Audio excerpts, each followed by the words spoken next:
일어나셔서 오늘은 한 절입니다. 마가복음 1장 1절 한 절 우리가 한 목소리로 읽겠습니다. 시작. 하나님의 아들 예수 그리스도의 복음의 시작은 이러하다. 아멘. 예, 자리에 앉으시기 바랍니다. 여러분 마가복음 아마 신약 이번에 읽으신 분들 마태, 마가, 누가, 요한 마가복음 다 읽으셨을 텐데 마가복음을 읽으면서 여러분 어떤 생각, 어떤 마음, 어떤 예수님을 보셨는지 모르겠습니다. 복음서는 우리의 믿음의 대상이신 예수 그리스도의 행적과 그의 가르침을 기록해 놓은 책이죠. 그래서 마태, 마가, 누가, 요한복음 네 가지 복음서가 있는데요. 약 2000년 전에 실제로 예수님께서 팔레스타인 지역에 태어나셨고 역사적인 인물로 사셨고 그곳에서 만났던 사람들, 있었던 일들, 활동들을 다 기록했고 그곳에서 죽으셨던 그 의미가 무엇인지를 4명의 저자를 통해서 기록한 복음서가 있는데요. 실제 예수님을 만났던 사람들, 있었던 일, 받았던 영향력들을 기록해 놓은 책이 복음서입니다. 복음서는 뭐 지어낸 이야기도 아니고요. 신화도 아니고요. 실제로 2000년 전에 있었던 실제 사건의 기록입니다. 그렇다고 해서 이것은 어떤 그냥 신문처럼 뉴스페이퍼처럼 아니면 어떤 역사적인 그냥 사실만 기록한 책인 거는 또 아니에요. 과거에 뭐 이런 일들이 있었지, 어떤 사람이 뭐 이런 예수라는 사람이 있었지 회상하면서 적어놓은 회고담에 지나지 않는가도 아닙니다. 그렇다면 우리가 이제 복음서를 왜 기록을 했을까? 성경은 왜 복음서를 기록을 했을까? 우리가 생각을 해봐야 되는데요. 여러분 생각해 보십시오. 예수님이 십자가에 죽으시고 부활하시고 제자들에게 너에게 성령이 임하시면 땅끝까지 이르러 복음을 전해라.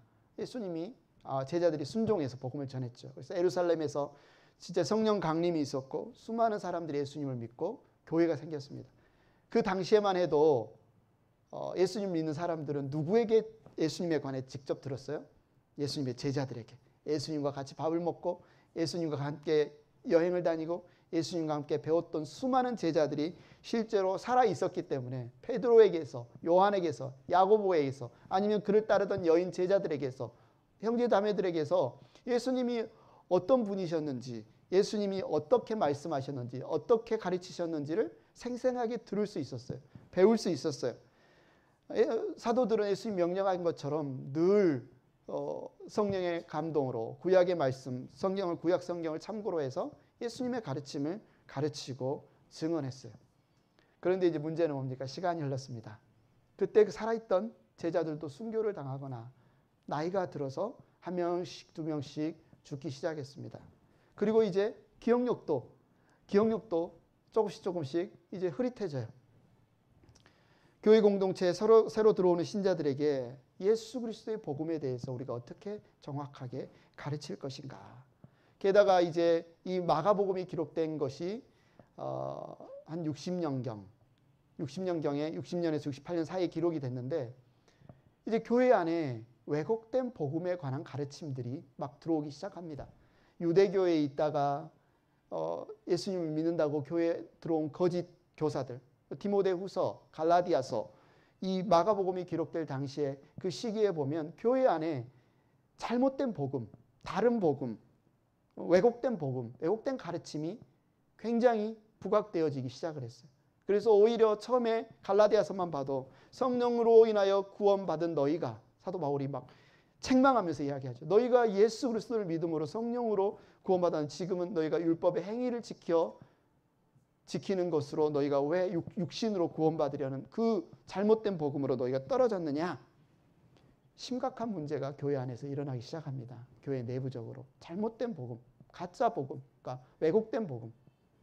뿐만 아니라 당시에 로마는 아우구스투스가 이제 로마를 완전히 통일하면서 로마 황제를 신의 아들이라고 칭송하기 시작합니다. 로마 황제를 신의 아들, 한마디로 이 신이라고 숭배하기 시작합니다. 그래서 로마 황제만이 참 신의 아들이다. 팍스 로마나, 강력한 군사력과 강력한 정치력으로 이 세상에 참된 구원과 평화와 뭐 복과 모든 것 번영을 가져온다라고 주장하는 로마 제국, 그 치하에서 수많은 성도들이, 그리스도인들이 신앙생활을 하고 있습니다. 과연 우리에게 참된 메시아는 어떤 분인가? 참된 구주는 어떤 분인가? 그들이 살아가고 있는 세상은 로마의 그 뭡니까? 주장, 로마의 가르침 가운데에서도 신앙을 어떻게 지켜야 될 것인지에 대한 복음, 예수 그리스도에 대한 올바른 가르침에 대한 필요성들이 느껴졌습니다. 교회 내적으로는 거짓 교사들, 잘못된 복음들이 가르쳐지고 있었고, 교회 외적으로는 어쩌면 거짓 신인 거죠. 참 신이 아닌 황제 숭배 사상들이 가르쳐지고 있었고, 그뿐만 아니라 그리스도인들을 향한 핍박과 박해가 점점 심해지고 있는 상황 가운데 이제 예수 그리스도의 행적에 대해서, 복음에 대해서 문서로, 글로 기록할 필요가 있다. 그래서 이제 복음서들이 기록되기 시작을 했어요. 누가복음 1장 1절 2절에 보면 누가가 복음서를 기록하면서 이렇게 이야기를 적고 있죠. 우리 가운데 일어난 일들에 대하여 차례대로 이야기를 엮어내려고 손을 댄 사람들이 많이 있었습니다. 마태, 마가 있죠. 그들은 이것을 처음부터 말씀의 목격자여 전파자가 된 이들이 우리에게 전하여 준 대로 엮어냈습니다. 예수님의 사도들, 베드로, 요한, 야고보 같은 사도들, 또 예수님의 모친 마리아, 예수님을 따르던 여자 제자들, 많은 사람들이 있죠. 그런데 존귀하신 데오빌로님, 나도 모든 것을 시초부터 정확하게 조사하여 보았으므로 각하께 그것을 순서대로 써드리는 것이 좋겠다고 생각하였습니다. 이리하여 각하께서 이미 배우신 일들이 확실한 사실임을 아시게 되기를 바라는 바입니다. 여기서 기록한 것처럼 복음서를 기록한 사람들, 마태, 마가, 누가, 요한은, 마태 그리고 누굽니까? 요한은 실제 예수님의 제자였고요. 마가와 누가는 예수님의 실제 제자였던 베드로, 그리고 그의 사도들에게서 들은 직접 간접 경험을 통해서 이제 적은 거예요.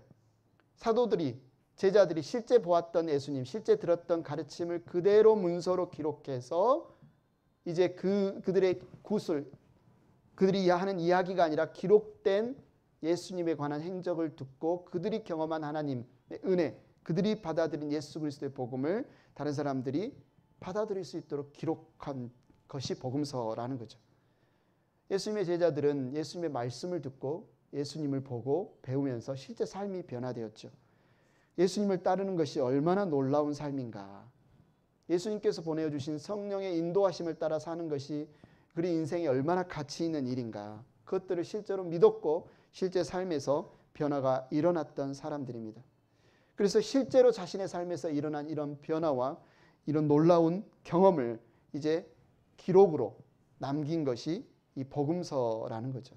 그래서 이 복음서를 기록한 목적을 요한복음 20장 30절 31절에 요한은 이렇게 기록을 하고 있습니다. 예수께서는 제자들 앞에서 이 책에 기록하지 않은 다른 표징도 많이 행하셨다. 그러니까 복음서에 예수님이 행하신 모든 것이 다 기록되어 있지는 않습니다. 책이 너무 적죠. 그걸 기록하려면 공간이 적겠죠. 이 책 공간이. 그러나 여기에 이것이 남아 기록한 목적은 여러분으로 하여금 예수가 그리스도요 하나님의 아들이심을 믿게 하고 또 그렇게 믿어서 그의 이름으로 생명을 얻게 하려는 것이다. 두 가지 목적을 적고 있습니다. 왜 복음서가 기록되었느냐? 첫째는 예수가 그리스도요 하나님의 아들이시다. 그래서 우리가 이제 오늘 마가복음을 오늘부터 우리가 읽기를 원합니다. 주일날 우리가 마가복음을 나누기를 원하는데, 여러분이 마가복음, 복음서 중에 하나인 마가복음을 읽을 때 우리가 첫 번째 읽는 목적이 뭐라고요? 예수가 그리스도시요 하나님의 아들이시라는 사실이 무엇을 의미하는가를 살펴보기 위해서 이 마가복음을 우리 읽게 될 겁니다. 또 하나의 목적은 그 믿음의 결과로 생명을 얻게 하려는 것. 바로 이 예수가 그리스도시요 하나님의 아들이심 안에서 우리가 생명을 누리는 것이 우리가 복음서를 읽는 목적이죠.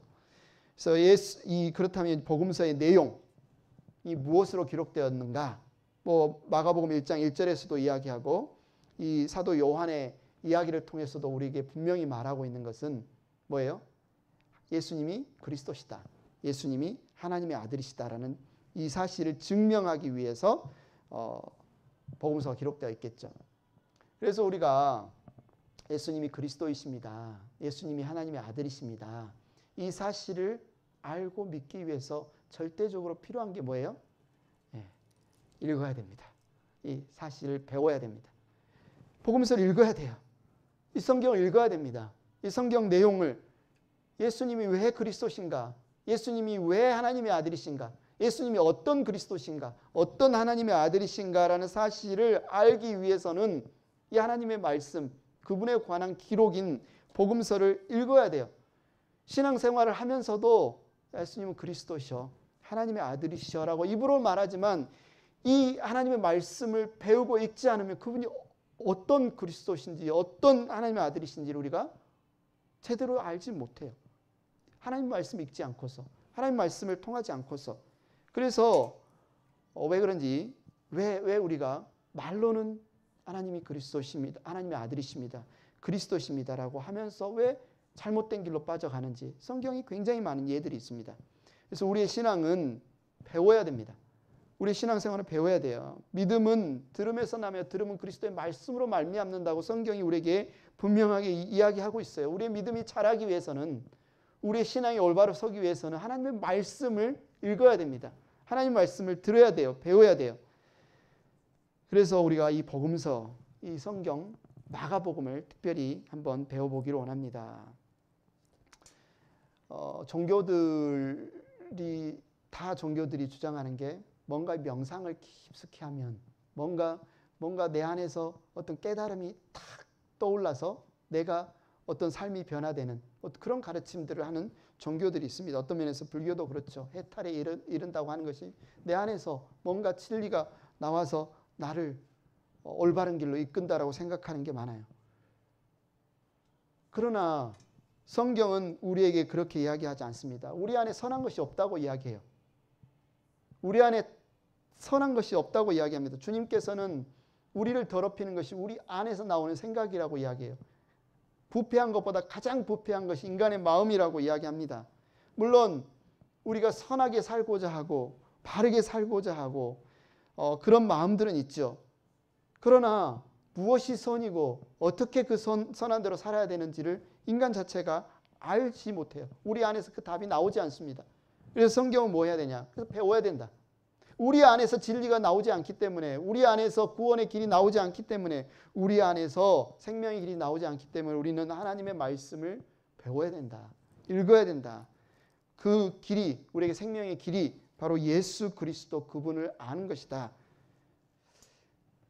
우리가 흔히 양심에 대해서 이야기합니다. 사람들이 무슨 예수 그리스도 믿을 필요 있냐, 신앙생활 할 필요 있냐. 내가 보기에 교회 다닌 사람보다 훨씬 양심적인 사람 많더라. 예수 안 믿고도 교회 안 다니고도 양심대로 살면 되지. 나 지금까지 양심껏 살아왔다. 나 자신을 속이지 않고 정직하게 살아왔다. 양심에 찔리지 않도록 살아왔다. 이렇게 말하는 사람들이 있습니다. 그러나 일반적으로 사람들이 옳고 그름의 기준이라고 생각하는 이 양심, 과연 이것이 절대적으로 선한 것일까요? 이것이 절대적으로 옳은 것일까요? 내가 최선을 다해 양심적으로 양심대로 산다고 해도 그 삶이 정말 바른 삶일까요? 사실 잘 살펴보면 양심이라는 것도 시대와 문화와 지역과 그들이 따르는 어떤 종교에 따라 완전히 달라지는 것들이 너무 많아요. 어느 나라에 살고 어떤 시대에 사느냐에 따라서 그 양심은 그들이 생각하는, 옳다고 생각하는 가치관의 반영이구나 라는 사실을 알 수 있어요. 좀 극단적인 예를 한번 들어볼까요? 아마존이나 오지에 가면 식인종 부족들이 살았던 데가 있습니다. 물론 그들이 식인하는 습관이 여러 가지 이유가 있어요. 음식이 부족해서 타 부족을 사람을 잡아먹는 사람도 있었겠지만 그들이 믿는 신앙 안에서 조상의 어떤 그것을 자신의 몸으로 이어받는다라는 개념으로 식인하는 그런 어떤 그들의 풍습이 있는 사람들도 있어요. 그런데 그들이 생각하기에 그들의 전통과 문화에서 식인하는 것은 옳은 것이고 식인하지 않는 것은 양심에 꺼리는 것이에요. 웃기죠? 또 다른 예로 에스키모 부족의 고대 풍습을 한번 생각해 보십시오. 에스키모 부족들에게 있어서 손님을 극진히 맞이하는 것은 어떤 거냐면 자기의 부인을 손님한테 내어주는 거예요. 잠자리에. 우리가 지금으로 생각하면 굉장히 비도덕적이고 말도 안 되는 일이지만 그들에게 있어서 양심을 다하는 것은 가장 친한 친구에게 그렇게 접대하는 게 올바르다고 그들은 생각한 거예요. 그래서 양심에 꺼리는 것은 내어주지 않는 것이고 양심대로 하는 것은 부인을 그 손님의 잠자리에 내어준다. 말도 안 되는 일이지만 그들에게 있어서 양심의 기준은 그들의 문화에 적용을 받았다는 거죠. 이런 이야기를 하면 야, 그건 너무 극단적인 예 아닙니까? 그건 그 당시 시대나 그 당시 문화나 그들은 하나님도 몰랐고 기독교인도 아닌데 어떻게 이걸 그대로 적용할 수 있습니까? 그런데 보십시오. 유럽이나 미국 같은 경우는 기독교 국가잖아요. 기독교 국가잖아요. 그런데 거기에 뭐가 있었습니까? 오랫동안 최근까지, 최근 아니 몇백 년 전이지만 노예제도가 있었습니다. 아프리카 흑인들을 잡아다가 그들의 소유로 삼고 착취하고 죽이기까지 했어요. 근데 그 사람들이 누구예요? 하나님을 전혀 모르던 사람들이 아니에요. 하나님을 믿는 사람들이에요. 그들은 굉장히 하나님을 신실하게 믿고 하나님을 섬긴다고 하면서도 그리고 나름대로 양심적으로 신앙생활을 한다고 하면서도 그 행동의 결과로 뭐예요? 인간을 학대하고 인간을 노예로 삼는 그런 일들이 실제로 일어났다는 거죠. 말하고자 하는 것이 무엇입니까? 양심대로 살면 된다? 내 양심에 따라 살면 된다? 성경은 아니라는 겁니다. 그 양심이라는 것이, 그 선이라는 것이 결국은 자신이 살고 있는 사회의 문화의 가치관을 반영하는 하나의 기준일 뿐이지 그것이 선하지도 않고 그것에 따라 산다고 해서 제대로 사는 것도 아니다. 그래서 우리는 어떻게 해야 되느냐? 하나님의 말씀을 우리의 기준으로 삼아야 된다. 하나님의 말씀을. 그런데 우리가 신앙생활을 오래 했다고 하면서도 우리가 하나님을 제대로 믿기를 원한다고 하면서도 주님 말씀하시면 내가 가겠습니다 하면서도 하나님의 말씀을 우리가 지금 읽지 않으면 하나님의 말씀을 듣지 않으면 우리도 은연중에 이 세상의 가치관이 우리의 삶의 기준이 된다는 거예요. 우리에게 선한 기준이 되어버린다는 겁니다. 우리가 살아가는 이 시대는 자본주의 시대죠. 우리가 속한 이 시대의 최고의 가치 기준이 뭡니까? 돈입니다. 돈이 모든 가치의 절대적인 기준이 되고 있어요. 인생의 성공도 돈과 관련됩니다. 여러분이 열심히 여러분 자녀를 키웠는데 그가 대학까지 잘 졸업했는데 연봉이 너무 적어. 그럼 인생이 성공했다고 말하지 않는 시대를 살고 있어요. 한 가정의 가장이 됐는데 아빠가 됐는데 돈을 못 벌어와. 그 가족들이 정말 힘들어. 그러면 그 아빠는 좋은 아빠예요? 나쁜 아빠예요? 나쁜 아빠가 되는 그런 시대를 살아가고 있어요. 이 사회가 최고로 여기는 게 이 돈이라는데 우리가 저와 여러분이 은연중에 다 영향을 받고 있습니다. 교회는 아닐까요? 교회는 아닐까요? 교회도 영향을 받고 있겠죠.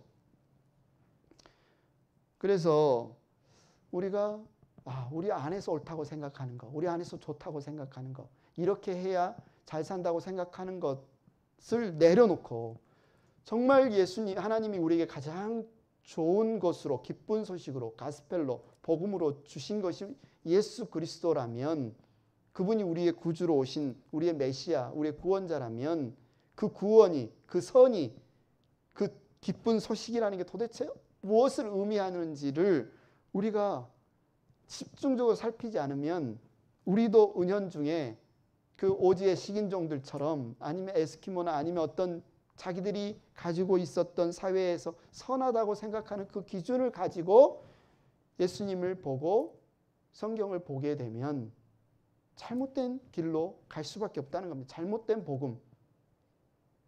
이 초대교회의 교회 안에서 흥황했던 잘못된 복음, 다른 복음. 예수님이 그런 분이 아닌데 잘못된 분으로 배우는 그런 일들이 일어날 수 있다는 겁니다. 무엇이 선인가? 무엇이 진리인가? 어떻게 사는 것이 생명의 길인가? 어떻게 사는 것이 하나님의 뜻인가? 이것을 알기 위해서는 여러분 나 안다. 나 예수님 안다. 나 신앙 안다라고 여러분 단정 짓지 말고 한번 정말 하나님 앞에 이번에 하나님 마가복음을 통해서 제게 좀 알려주십시오. 제게 제대로 좀 알려주십시오. 여러분이 알고 있을 수 있어요. 더 알고 싶습니다. 제대로 알고 싶습니다. 좀 사모하는 마음을 가지고 이 성경을 좀 읽으면 좋겠습니다. 배우면 좋겠습니다. 그래서 예수 그리스도를 따르고 그분의 다스림을 받는 그래서 복음서를 통해서 하나님 우리에게 알려주시고자 하는 그 풍성한 삶에 대해서 우리가 좀 배우면 좋겠습니다. 행복한 교회 가족 여러분, 그러므로 여러분이 복음서를 읽고 공부할 때마다 이게 2000년 전에 있었던 어떤 사건들이구나. 어떤 그냥 정보의 나열, 어떤 역사적인 사건의 나열, 그냥 하나의 정보, 예수님 12제자 이름 그냥 외우고, 그냥 시대별로 어떤 소아시아 7교회 이름 외우고, 이런 어떤 정보의 나열이 아니라 실제로 우리의 삶에 정말 기준이 되고 길이 되고 중요한 생명의 말씀인 것을 우리가 생각하면서 이 말씀을 읽었으면 좋겠습니다. 마가복음 강의를 통해 우리는 예수 그리스도의 행적을 이제 살펴보고자 하는데요. 여러분 한번 정말 주님 내 눈을 열어주십시오라고 하면서 말씀을 읽으면 여러분이 그전에 보지 못했던 놀라운 사실들을 하나님께서 이 마가복음을 통해서 알려주시리라고 생각합니다. 하나님의 아들 예수 그리스도가 우리의 복음이다. 복음서에 이렇게 시작하는 구절은 마가복음밖에 없어요. 복음서인데, 그죠? 마태, 마가, 누가, 요금이 다 복음서인데 그냥 복음서 마가복음 제목이 뭐예요? 1장 1절이에요. 하나님의 아들 예수 그리스도의 복음의 시작은 이러하다. 한마디로 마가복음은 복음이 무엇입니까? 를 내가 알려주겠다. 복음이 무엇입니까? 를 여러분에게 설명하겠다. 라는 의도를 가지고 1장 1절부터 명확하게 기록한 책이 마가복음이에요. 마가복음은 복음서 가운데 가장 먼저 기록됐고요. 마가복음은 복음서 중에 가장 짧습니다. 간결해요. 그런데 마가복음은 좀 전에 쭉 설명한 것처럼 이제 예수님을 생전의 목격자들, 증인들, 사도들이 죽어가는 때 가장 그 당시의 교회에 예수님의 복음이 무엇인가를 간결하게 명확하게 기록한 책이 마가복음이다. 그래서 여기서 예수가 누구라고 하느냐? 하나님의 아들이다. 그리스도다. 복음이 무엇이냐? 하나님의 아들 그리스도가 복음이다. 하나님의 아들이신 예수 그리스도가 복음이다. 이것이 기쁜 소식이다. 그리고 그러면 이제 왜 예수 그리스도가 우리에게 기쁜 소식이 되느냐? 복음이 되느냐? 그 사실을 알려주겠다라고 하면서 이제 1장 1절부터 쭉 기록한 것에 대해서 복음의 시작이 이러하다. 이렇게 설명을 하고 있는 거죠. 그러면 예수님이 이 60년대에 기록이 됐다고 그랬는데 당시의 이 사람들, 특히 유대인들이 그리스도란 말을 몰랐을까요? 하나님의 아들이란 단어가 생소했기 때문에 여러분, 제가 여러분이 잘 알지 못하는 그리스도가 무슨 뜻인지, 메시아가 무슨 뜻인지, 하나님의 아들이 무슨 뜻인지 여러분들에게 내가 설명을 해드릴게요 라고 이 그리스도, 하나님의 아들이라는 단어를 썼을까요? 아니잖아요. 여러분이 너무 잘 알고 있는 것처럼 유대인들은 이 그리스도, 메시아, 하나님의 아들이라는 이 단어에 대해서 너무너무 익숙하게 잘 알고 있었어요. 알고 있을 뿐만 아니라 간절히 소망하고 기다렸어요. 메시아 하면 그냥 눈이 번쩍 뜨이고 하나님의 아들 하면 이렇게 귀가 번쩍 뜨일 정도로 그들이 그 당시에 유대인들이 갖고 있었던 메시아 사상도 거의 많이 비슷했습니다. 유대인 대다수는 그리스도 메시아를 소망하고 있었고 기다리고 있었어요. 왜냐하면 하나님께서 이미 구약의 예언자들을 통해서 약속하셨기 때문에 내가 메시아를 보내겠다. 메시아를 보내서 다윗의 왕국을, 다윗의 그 영광을 다시 회복하겠다. 그래서 유대인들이 이런 마음이 그들에게 가득 차 있었습니다. 다윗의 왕권을 회복하시고 그들이 어떻게 생각하는 거예요? 실제 이 세상에 다윗의 왕국이 재건되고 강력한 나라, 이 세상의 다른 이방 나라들이 자신들을 핍박하거나 괴롭히지 못하는 강력한 나라로 회복시킬 것에 대한 간절한 소망이 있었어요. 예를 들면 우리나라가 일제시대 때 일본의 식민지에서 독립하기를 간절히 원했던 것처럼 그보다 더 갈망했을 수 있죠. 이스라엘은 로마의 식민지였기 때문에 민족적 자긍심이 완전히 짓밟힌 상태 뿐만 아니라 아시다시피 얼마나 착취가 심했습니까? 세리들이 매국노라고 한 것이 로마를 위해서 부역할 뿐만 아니라 자기들의 배를 위해서도 수많은 세금들을 착취했으니까 일반 국민들이 먹고 살기는 너무너무 힘들었어요. 제사장이나 아니면 좀 권력자들은 그들의 나름대로 배를 불리고 살았지만 일반 국민들은 여기저기에서 빼앗겨서 너무너무 먹고 살기가 힘들었습니다. 경제적으로든 정치적으로든 육신에 있어서든. 그래서 그들이 기다렸던 메시아는 어떤 메시아냐면 강력한, 예를 들면 미가엘 천사장과 같은 강력한 군대를 이끌고 와서 이 자신들을 억압하고 자신들을 학대하는 로마 제국, 이방 나라들을 완전히 무찌르고 자신들을 해방시키는 그런 메시아를 기대하고 있었던 거죠. 삶의 공고함과 어려움, 나의 고통을 끊고 핍박하는 자들, 그들을 깨트릴 메시아를 간절히 기다리고 있었습니다. 한마디로 이들이 메시아 할 때 나는 메시아에 대해서 알지 못한다고 생각하지 않은 거예요. 이스라엘 사람들, 유대인들은 나는 잘 알고 있다고 생각하는 거예요.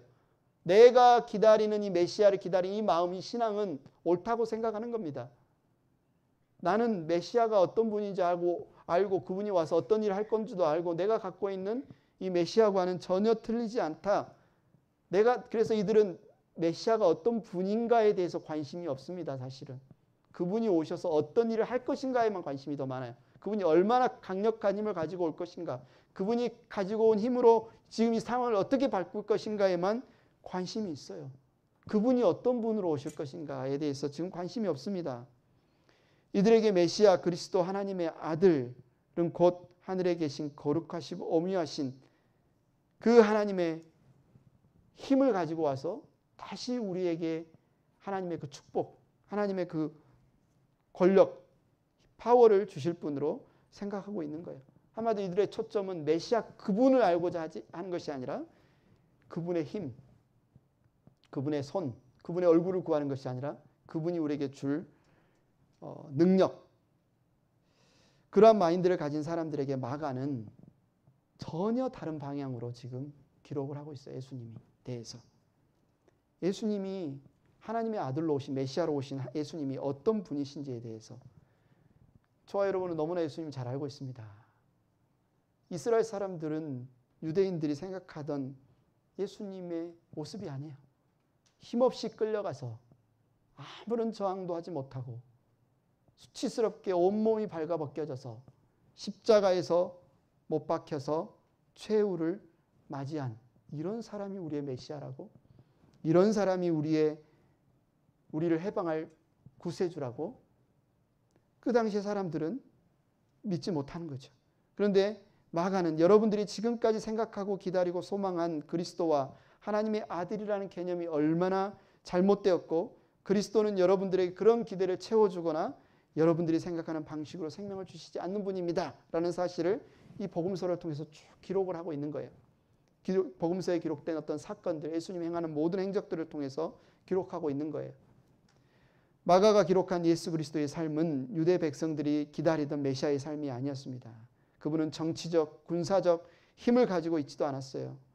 오히려 정치적, 군사력 힘을 갖고 있던 사람들의 음모에 의해서 잡혀갔고 비참하게 죽었습니다. 많은 사람들은 와서 강력한 힘을 통해서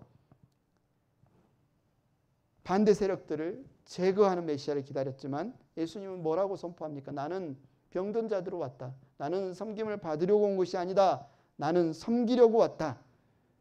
예수님은 화목제물과 속죄제물로 오셔서 그분이 우리를 구원하시는 방식은 힘과 권력이 아니라 돈과 지위가 아니라 오히려 자신을 내어주심으로 끝까지 우리를 사랑하시는 사랑으로 순종하는 그 모습을 우리에게 보여주셨어요. 어찌 보면 겉으로 보면 예수님의 삶은 실패한 것처럼 보입니다. 성공하지 못한 것처럼 보여요.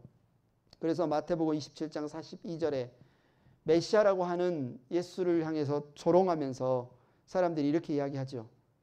그가 남은 구원하였으나 자기는 구원하지 못하는가 보다. 당시에 사람들이 갖고 있던 예수님에 대한 생각이 이라는 거예요. 아니 메시아라며 우리가 그렇게 간절히 기다리던 메시아라며 그러면 이 세상을 구원한다고 하는 당신 자신조차도 구원하지 못하면서 메시아라고 이야기해. 당신이 메시아라면 당장 십자가에서 내려와봐. 그러면 우리가 믿을 터인데 이 말에 당시의 사람들이 갖고 있었던 메시아, 당시에 사람들이 갖고 있었던 신앙관이 녹아 있다는 거죠.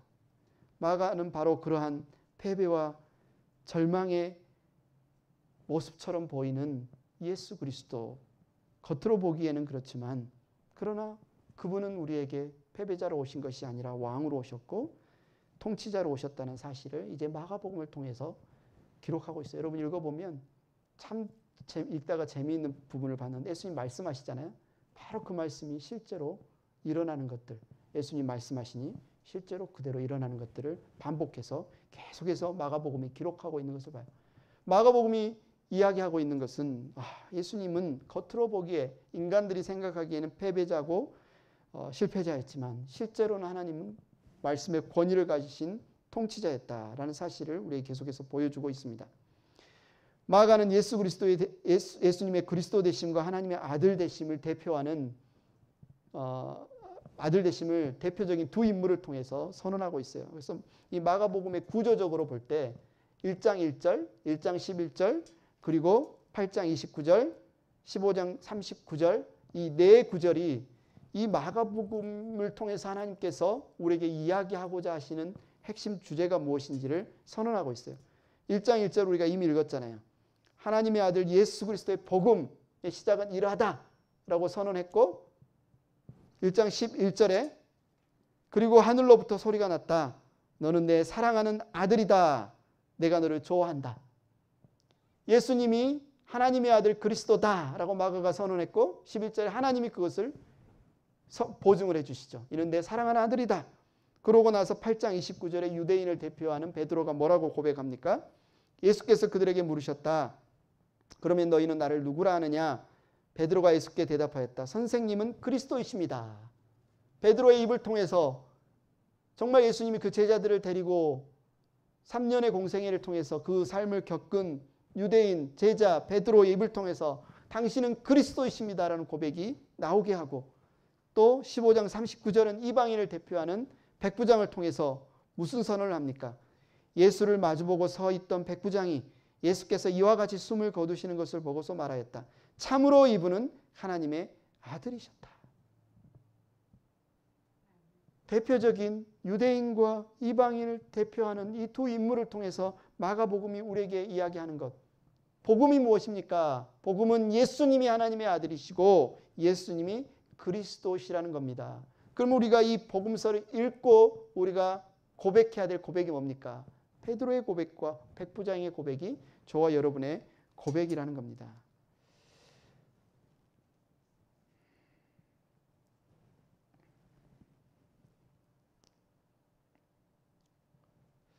여러분은 예수 그리스도가 해답이시다라는 말을 들어보셨죠? 예수님이 모든 문제의 해답이시다.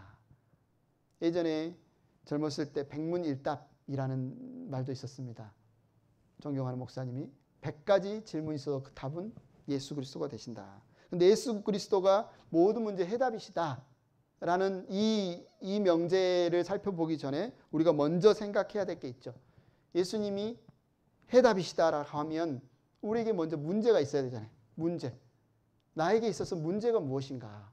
나의 인생에 있어서 문제가 무엇인가? 그 문제가 있으면 그 문제의 해답이 예수님이 되신다.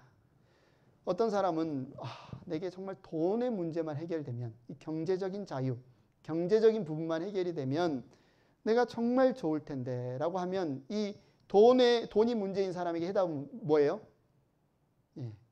돈이 많은 거죠. 돈이 문제라고 생각하는 사람에게 해답이 예수님이 되겠습니까? 나는 돈이 필요한데 예수님이 아니라 돈이 필요한데 돈이 필요하다고 하는 사람에게 답은 예수님이 아니잖아요. 그죠? 그러면 건강하기만 하면 나는 정말 행복할 텐데 몸이 아파서 나는 정말 행복하지 않아 라고 생각하는 사람에게 답은 무엇입니까? 예수님이 아니죠.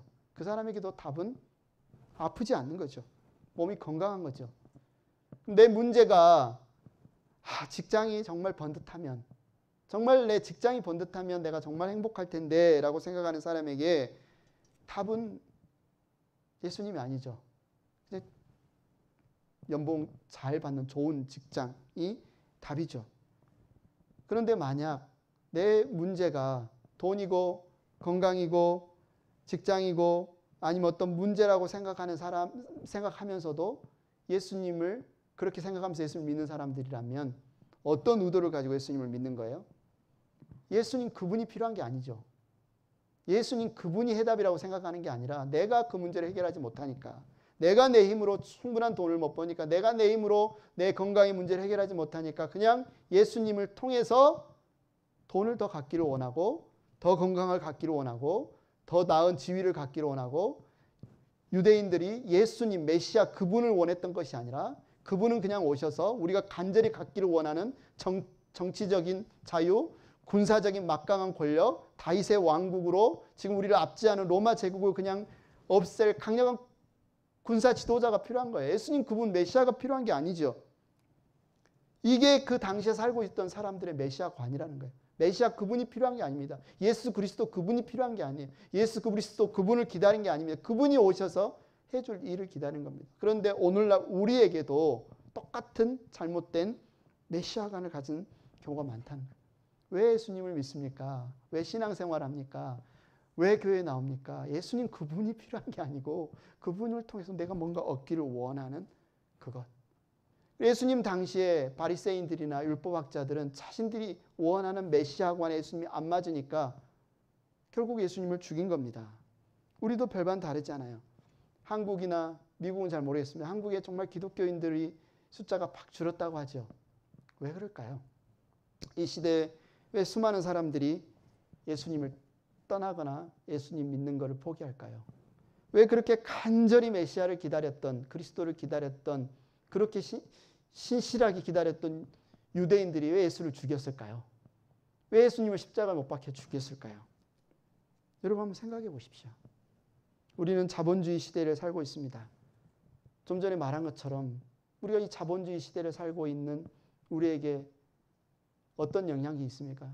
선의 기준이 물질, 은연중에 얼마나 우리에게 많은 영향을 끼치고 있습니까? 우리가 교회를 나오면서도 신앙생활을 하면서도 이 약육강식, 이 돈이 어떤 우리의 삶의 선이 되어지는 이 기준의 문제에 얼마나 우리가 영향을 받고 사는지 모릅니다. 자기가 벌어서 자기 돈 쓰는데 뭐가 문제냐? 수백억씩 수십억씩 많은 돈을 갖고 있는 사람, 나 돈 내가 수고해서 벌었으니까 내 돈으로 내가 100만 원짜리 옷을 사서 입든 1000만 원짜리 옷을 사서 입든 이거는 악하다고 생각하지 않습니다.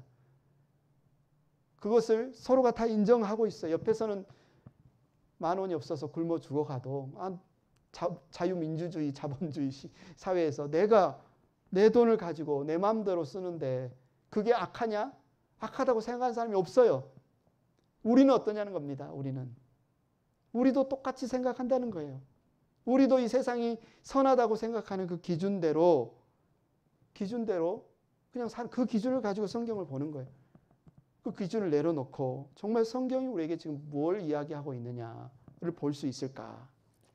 이런 경쟁체제, 약육강식의 체제에 우리는 영향을 받고 있어요. 교회도 마찬가지고 신자들도 마찬가지고 남을 눌러야 사는 사회다. 남보다 더 많이 가져야 한다. 남보다 더 높은 지위를 누려야 한다. 그래서 와서 열심히 신실하게 기도하는데 뭐예요? 우리 아이가 경쟁에서 이기게 해달라는 거 아닙니까? 우리 비즈니스가 경쟁에서 더 잘 나가게 해달라는 거 아닙니까? 정말 하나님 도와달라고 하는데 하나님 정말 내가 하나님 도움 사랑하며 도움이 필요하다고 하는데 그 욕구와 기준은 뭐예요? 이 세상의 기준이라는 거예요. 무한 경쟁과 남보다 더 내가 잘 돼야 된다. 내 자식이 더 똑똑해야 된다. 내가 더 잘 입어야 된다. 내가 더 잘 먹어야 된다. 이 세상에서 성공이라고 생각하고 이 세상에서 형통이라고 생각하는 그 기준을 간절히 원하는데 그 수단으로서 예수님이 필요하다는 겁니다. 그걸 이루어줄 분으로서 예수님이 필요하다는 거예요. 그런데 마가복음은 그 신앙관이 맞느냐는 겁니다. 우리에게 지금. 그게 정말 하나님이 우리에게 주신 메시아 예수 그리스도께서 오셔서 이루기를 원하시는 복음이 맞느냐? 실제 그게 맞다고 생각하느냐? 한번 성경을 통해서 한번 살펴보라는 겁니다. 오늘날 교회를 다니는 우리에게 신앙이란 무엇일까? 예수 그리스도를 믿는다는 것이 무엇일까? 결국 남보다 더 강해지고 더 많이 갖고 싶은 욕망을 충족시켜주는 수단에 불과한가? 이것이 오늘날 우리의 교회, 우리 신자들의 모습인가? 왜 이 세상은 예수 믿는다며 왜 더 악질인가? 예수 믿는 사람이 더 비양심적인가? 이 세상 사람들은 나쁜 방법을 쓰죠. 무한 경쟁이니까 속이기도 하고, 뭐 이렇게 자기 힘과 갑질을 통해서 빼앗기도 하고. 근데 교회 다닌다면서 똑같은 그 방법을 쓰고 하나를 더 쓴다는 거예요. 교회 다니는 사람이. 나 그리스도인이야. 나 교인이야. 나 집사야. 목사야. 해서 속인다는 거예요. 도학질이라는 겁니다. 우리의 신앙까지 이용한다는 거예요. 세상과 다른 게 아니라 오히려 똑같은 세상의 성공의 기준을 위해서 우리의 신앙을 이용한다는 겁니다. 오늘날 예수 그리스도에 대한 신앙을 이렇게 잘못 가진 사람들이 참으로 많아 보이죠. 그런데 지금 이 마가복음이 기록될 당시에 60년대 교회 안에 이런 잘못된 복음, 다른 복음에 대한 가르침들이 득세하고 있었다는, 디모데후서를 한번 읽어보시고 갈라디아서를 읽어보십시오. 바울이 막 이야기하는 그 당시에 교회 안에 똑같은 우리와 같은 문제들이 있었다는 거예요. 여러분은 복음서에 기록된 예수 그리스도에 대해서 어떻게 생각하시는가? 예수 그리스도께서 이미 다 이루어 주셨으니까 나는 그냥 이제 편하게 예수님이 이루어 주신 거 그냥 누리다가 그냥 천국 가면 된다. 예수 그리스도께서 정말 우리의 죄 문제, 죽음 문제, 구원 문제만 해결해 주시고 떠나시는 우리 문제 해결사, 심부름센터 직원이 아닙니다. 예수님은. 마가복음은 우리에게 분명하게 이야기합니다. 1장 1절, 1장 2절 다음 주에 이야기하겠지만 이사야가 이르되, 이사야의 글에 의하면 이사야 40장 그 말을 그대로 가지고 오셔서 예수님은 심부름센터 해결사로 이 땅에 오신 게 아니라 예수님은 통치자로 오셨다. 왕으로 오셨다. 그분이 오신다. 왕이 오신다. 왕이 오셔서 우리를 다스리신다. 마가복음이 우리에게 이야기하는 복음은 왕이 오신다. 하나님이 우리에게 오신다는 겁니다. 우리의 왕이 하나님이 오셔서 그분의 나라를 이루시고 우리를 다스리신다. 우리의 삶의 구석구석을 통치하신다. 뜻이 하늘에서 이루어진 것과 같이 이 땅에서 우리의 삶에서 그분의 선하신 뜻이 이루어지도록 하신다. 이게 복음이라는 겁니다. 이게 하나님이 우리에게 원하신다는 거예요. 오늘날 우리는 얼마나 정말 이 복음에 대해서 관심이 많습니까? 아니면 우리가 원하는 것이 이루어지는 것에 대해서 관심이 많습니까? 여러분 좀 성경을 우리가 읽어야 돼요. 정말 하나님이 우리에게 주시고자 하는 구원, 이걸 누리는 그 삶이 무엇인가? 우리는 기도합니다. 하나님 이 문제 해결해 주세요. 저 문제 해결해 주세요. 그러나 과연 우리의 삶에 뜻이 하늘에서 이루어진 것 같이 내 삶에, 우리 가정에, 우리 일터에 하나님의 통치가, 하나님의 뜻이 성취되기를 원합니다. 저는 왜 쉽게 이렇게 다른 사람을 용서가 안 될까요? 나는 왜 이렇게 다른 사람들에게 손해보는 게 이렇게 싫을까요? 나는 이렇게 사랑이 힘들까요? 이 나의 삶에, 우리 가정에 하나님의 통치와 하나님의 다스리심을 간절히 바라는 그 기도보다는 왜 이 세상에서 조금 더 형통하기 위한 울부짖음만 있을까요? 행복한 교회 가족 여러분, 이 성경을 읽을 겁니다. 여러분이 이제 지금 신약을 다 읽고 구약을 읽고 있고 이제 마가복음을 좀 여러분이 집중해서 좀 읽으시면 좋을 것 같은데, 여러분 성경을 읽고 신앙생활하면서 정말 예수님 그분을 알기보다는 그분을 통해서 이루고자 하는 나의 관심사에만 관심이 있지는 않은지 정말 진지하게 한번 살펴보기를 원합니다. 예수 그리스도가 진리이시고 그분이 우리의 구세주와 주님이시라는 것을 믿는다면 정말 예수님이 나에게 무엇을 가르치셨고 무엇을 원하고 계시는지, 무엇을 요구하고 계시는지 정말 우리가 다시 한번 진지하게 살펴보기를 원합니다. 그래서 내 뜻과 힘과 몸과 마음을 다하여 귀를 한번 기울여 보시고, 그래서 우리가 간절히 기도하는 건 성령님께서 우리의 눈을 좀 비춰주시기를 원합니다. 우리의 눈을 좀 열어주시기를 원합니다. 우리의 생각을 혼미케 하고 우리의 생각을 정말 이 세상의 생각으로 가득 채워진 것들을 좀 하나님 소경이 눈을 뜨듯이, 그래서 정말 순도 100% 하나님의 우리에게 주신 이 복음의 의미가 무엇인지, 그래서 이 복음 안에서 우리가 자유로워지면 좋겠습니다. 이 복음 안에서 우리가 하나님의 마음을 시원케 하면 좋겠습니다. 사도행전에 보면 예수님을 믿는 사람들의 별명이 있었는데 그 도를 따르는 사람입니다. 그 도가 뭡니까? 그 길. 예수님이 가신 길을 따르는 사람이에요. 정말 우리가 예수님의 길을 따르고 싶습니다. 최근에 그리스도인들의 별명은 그 책의 사람들 아닙니까? 하나님의 말씀, 이 성경을 우리의 삶의 기준으로 삼는 사람들 아닙니까? 이 세상이 옳다고 생각하는 양심이나 가치관이 아니라 정말 하나님의 말씀이 우리의 삶에, 우리의 가정에서 기준이 되기를 원합니다. 그래서 성령 하나님 좀 우리의 눈을 좀 열어주십시오. 그래서 오늘 베드로가 백부장이, 그리고 이제 마가복음에 보면 문둥병자에서 치료받은 사람, 중풍병자, 혈루증 걸린 여자, 수많은 그 제자들이 고백했던 주님은 그리스도시요 당신은 하나님의 아들이십니다 라는 고백이 우리 가운데 진심으로 터져나오고, 그래서 우리의 삶을 둘러싼 수많은 문제와 상황과 어려움에서도 이 시간 찬양팀 앞으로 나오셔서 이런 고백을 하면 좋을 것 같아요. 빛이 없어도 환하게 다가오시는 주 예수, 나의 당신. 나를 둘러싼 상황은 칠흑같이 어두워도 주님이 계시니까 이건 문제가 아니다. 문제가 아니다.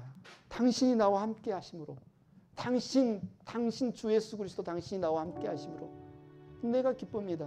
내가 행복합니다. 내가 문제가 없습니다. 지금 이 연단과 이 고난이 우리에게 힘들어 보여도 주님 당신이 있으면 우리의 전부가 됩니다 라고 고백하는 그런 고백이 되었으면 좋겠습니다. 찬양하겠습니다.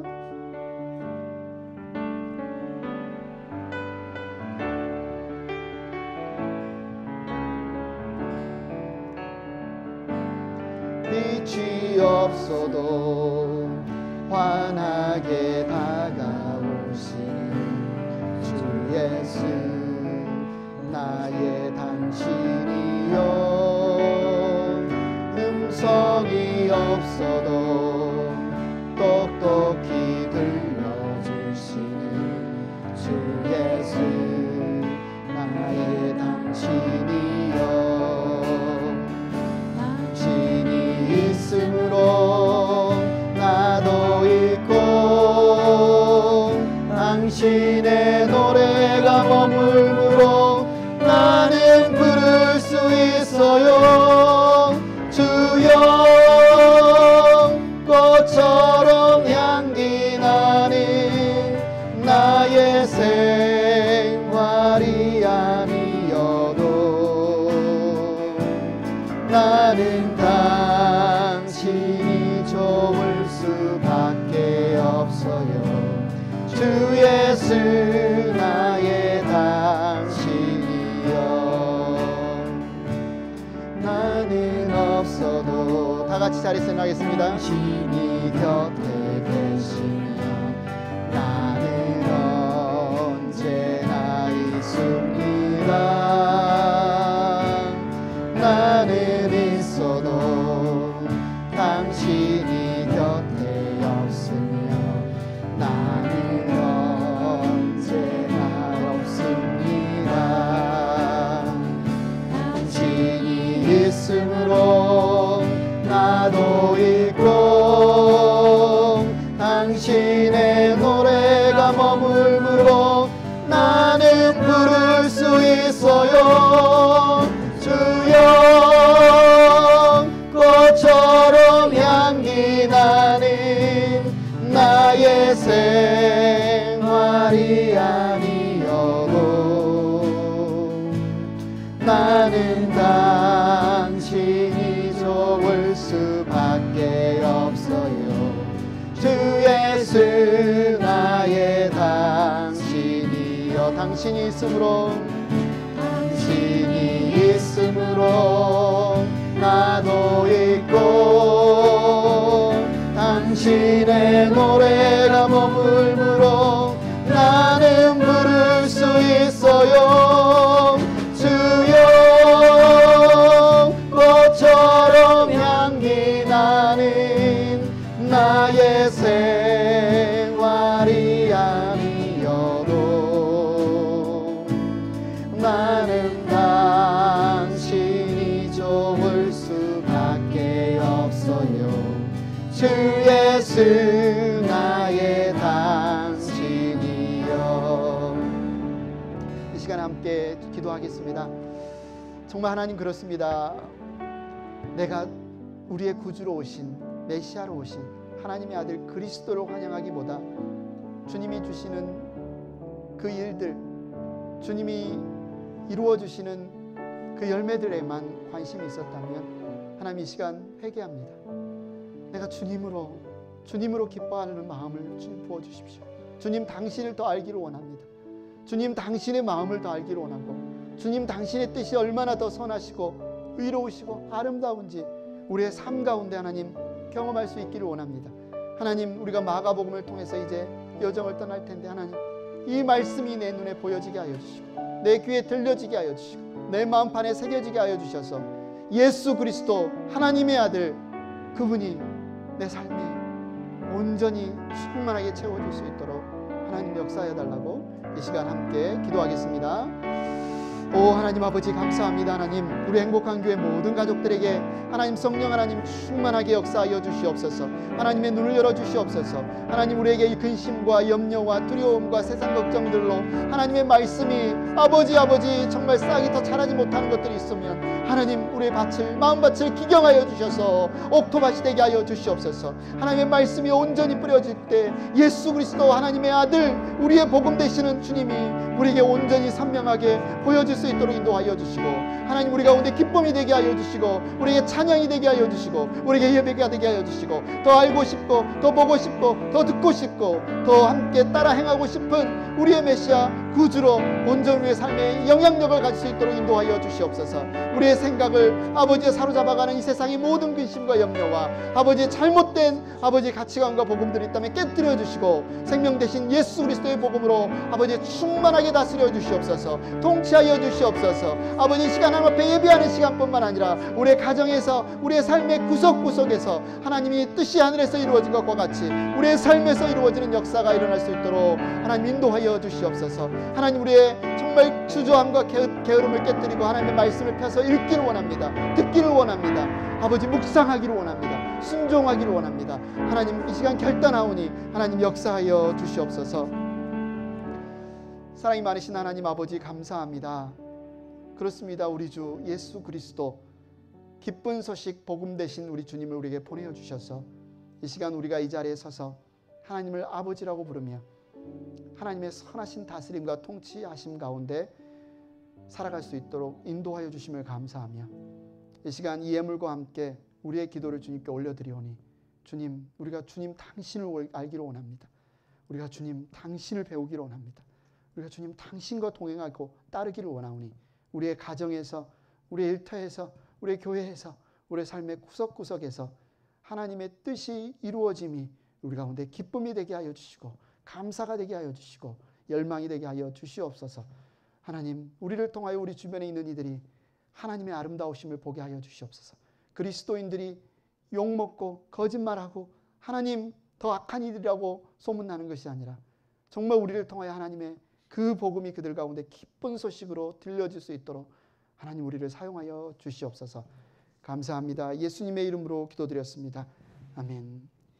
예수 그리스도의 은혜와 하나님 아버지의 사랑과 성령님의 감동, 감화와 교통하심이 마가복음을 읽고 공부하고 배워서 하나님의 아들 그리스도 예수가 우리의 복음이 되심을 믿고 알고 따르기를 원하는 행복한 교회 모든 형제자매들과 함께하기를 축원하옵나이다.